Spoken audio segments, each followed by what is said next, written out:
Morning friends, good morning visitors. This is the time where I get to give my little caveat, which I give every single time, to let y'all know, in case you haven't heard before, that I'm not a pastor. And so when I'm a licensed minister, and I have no license to tell you anything at all. So we're conversing, I think, as friends, only you're stuck out there and I'm stuck out here. So, as always, I bring to you a few things that I've been thinking about myself, and I've noticed that my theme, and a few weeks ago I had the opportunity to come and speak, so the theme, I think, that I'm detecting more and more is gratitude. But the way that I get to that, is a little bit meandering, so I ask for your patience. I'm also quite short, so yesterday, and so this is how impromptu this message is, because I had a whole thought going, and then yesterday I heard this young lady on the radio. Sophie was being driven to another cross-country meet, and the kids were hysterical. It was a beautiful, beautiful, beautiful day, and yet we were struggling, as we usually do. Sophie was very upset because we were running late. Axel was extremely upset because he was missing Kung Fu. All of my kids were a little bit aggravated, and so I was yelling. I consider it a blood sport, multitasking. And many of you might think that I'm a very calm person, but I am a big faker. So when I heard this young lady on the radio who claimed that she was going to provide the upside of stress, I thought, wow, this is the lady for me. Shut up, kids. We're going to learn about the upside of stress. You know, like most of you, I had heard of fight or flight, and I frequently felt it. A physical response that's supposed to be a survival instinct where you get a tummy ache and your heart races and you're panicked. Now, I have no idea why this is supposed to help us outrun a lion, but I've heard that it would, but that makes no sense to me.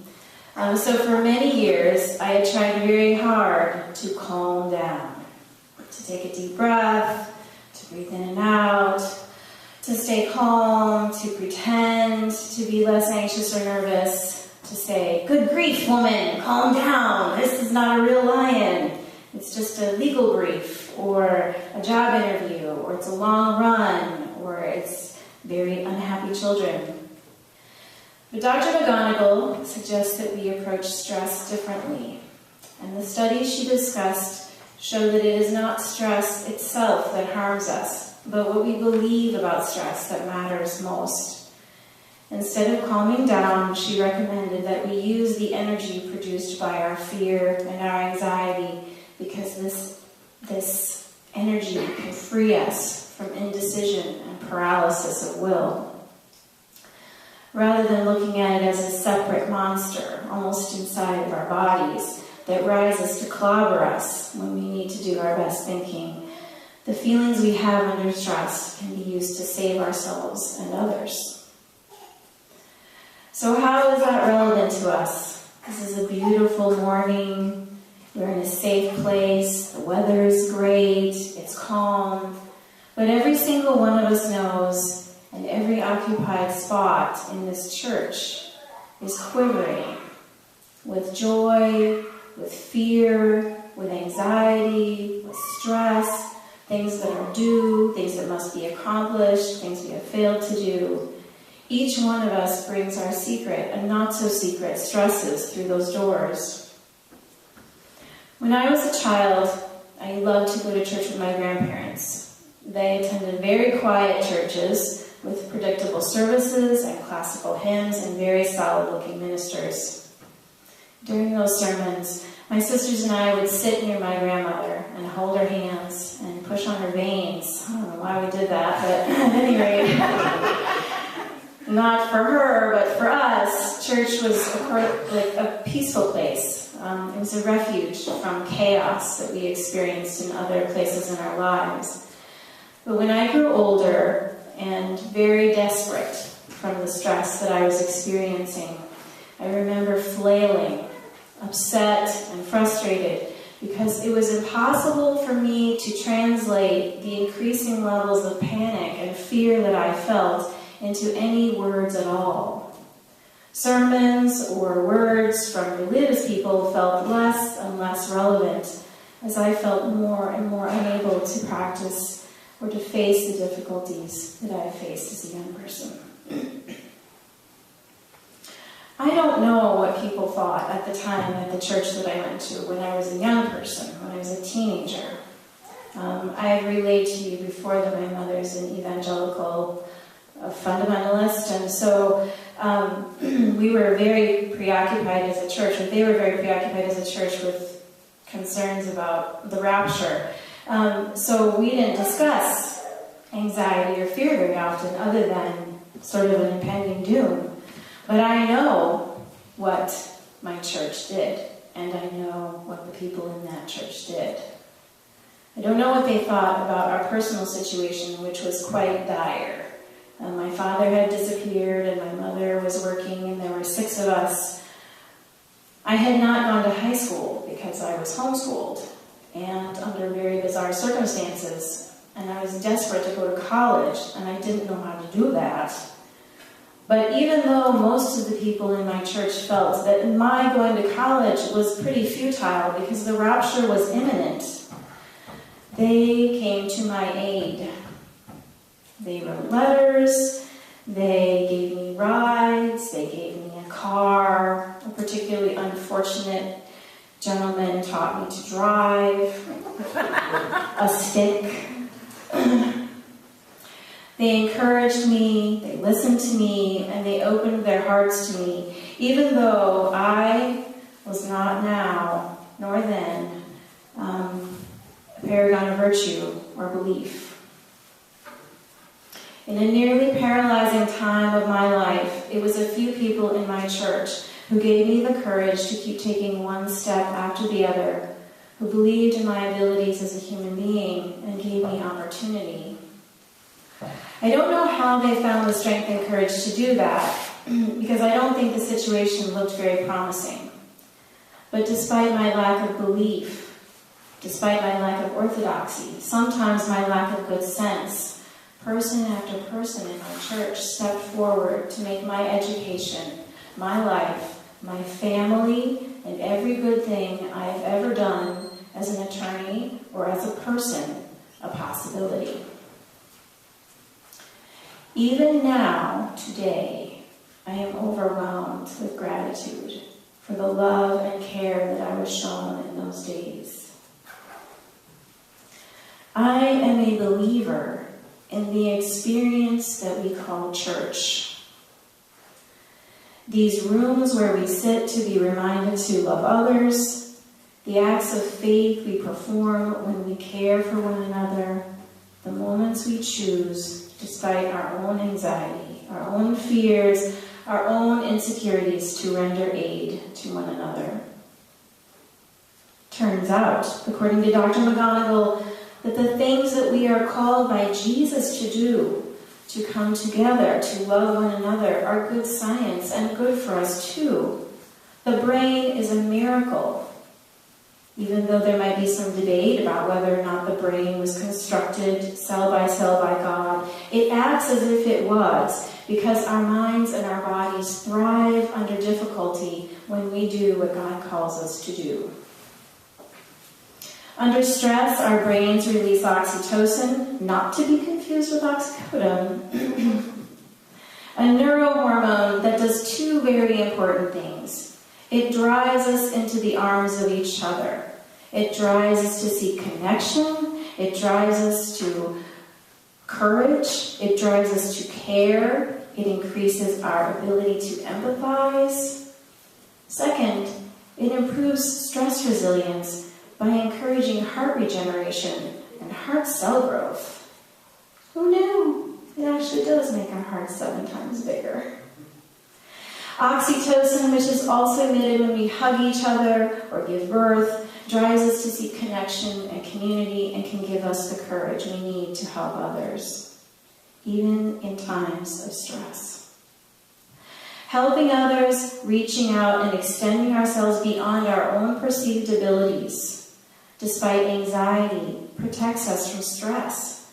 The process of extending empathy, compassion, and concern, responding to the needs of our neighbors and our friends, produces the hormones we need to literally keep our hearts open. The oxytocin that is released when we care for others relaxes our heart vessels. Nice. It allows the cells in our hearts to heal from damage, from pain, from suffering and loss.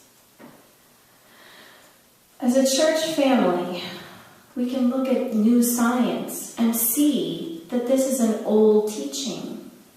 These are teachings that are very, very old. Jesus told us to love one another. Jesus told us to open our hearts.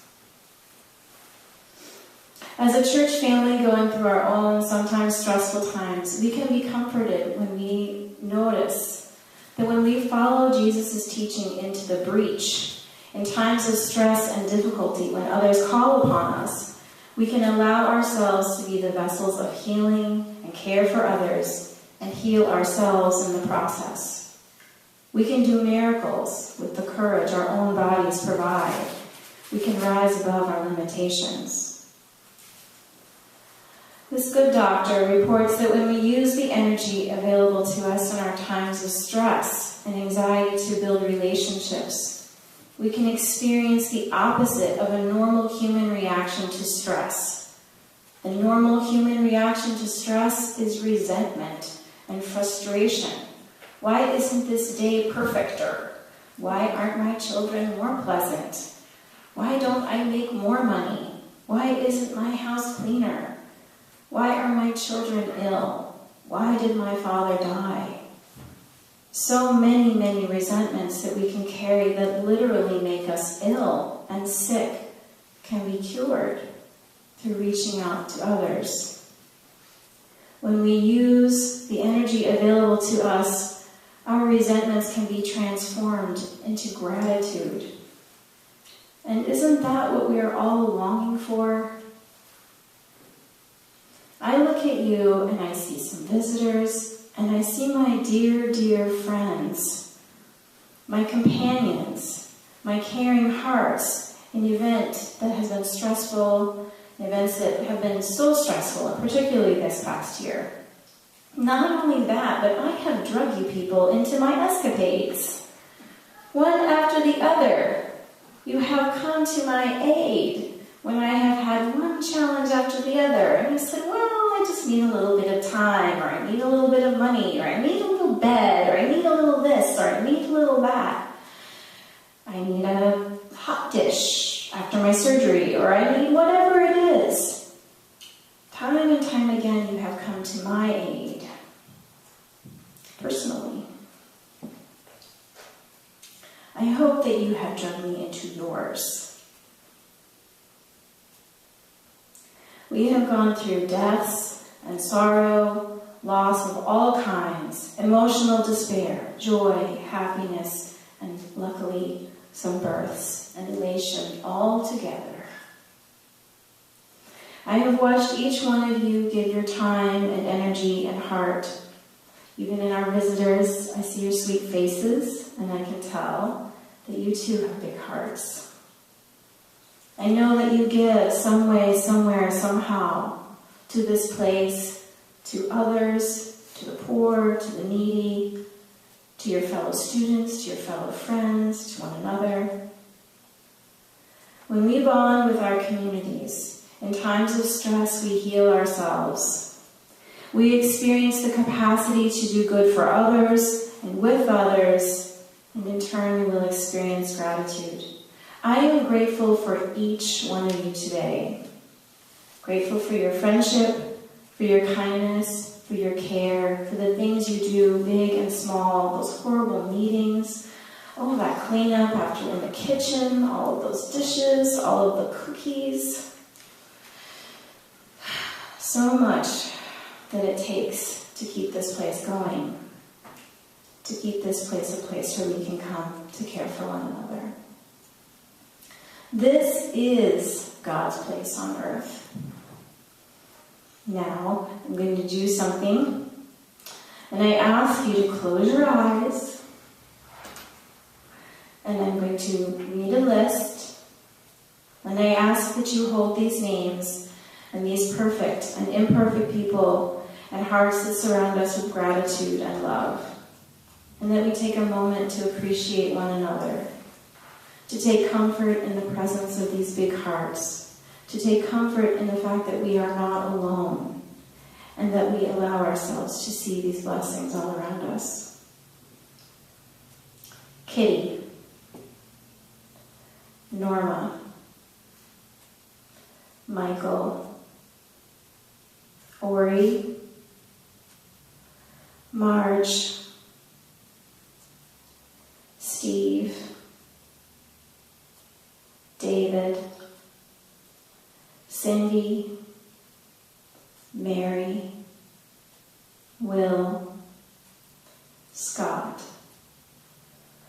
Sophie, Edith, John, Axel, Perry, Aaron, Yumiko, Tom, Katie, Jake, Tom, Linda, Eric, Sue, Terry, John, Jennifer, Samuel, Greta, Harold, Corey, Sam, Elizabeth,